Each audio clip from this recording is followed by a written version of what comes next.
سڵاو هاوڕێیانی خۆشەویست ئەم کاتتان باش. ئەمڕۆژ باسی یەکێ لە مواسەفاتە پێشکەوت و زۆر باشەکانی GPS های تارگێتتان بۆکەین لە بەرنامەی های سێرڤەی ڕۆد لە وێژنی نوێدا. ئەچینە ئەم بەشەی سەرەوە لە ستاڤیو. ئەو قەمەرانەمان پیشان ئەدا کە ئێستا بەردەستن ژمارەی قەمەرەکان لەگەڵ گۆشەی ئینیڤێشن ماس کە ئەو گۆشەیە ئێمە تاتوانین گۆشەی سی پێ بدەین لە خوار ئەو گۆشەیەوە قەمەرەکانمان بۆ ببڕێت بۆی تووشی ئیرۆرمان نەکات. ئەو قەمەرانەی کە ڕاستەوخۆ سیگناڵەکە نادەن بە ئەنتێناکە بەڵکو ئەشکێتەوە ئینجا پێدات.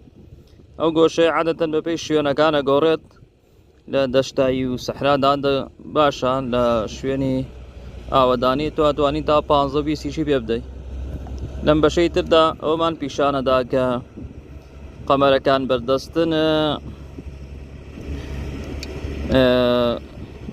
ئەبێ قەمەری سووری تیانە یاڵین و قەمەری پرتەقاڵیش 1-2 دانە تێپەڕ نەکات و هەتا بتوانین قەمەری سەوز چالاک بێت. کۆنترۆڵکردنی ئەمەش بەپێی ئەو گۆشەیە کە پێ ئەدەین.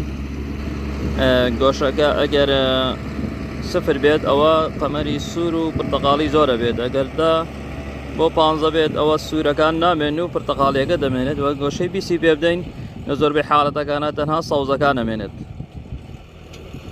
لە بەشی ستا ئینفۆرمێشن ئەتوانین معلوماتی زیاتر ببینین لەسەر ئەو قەمەرانەی کە بەردەستن، ناوەکانیان و معلوماتەکانی دیکە.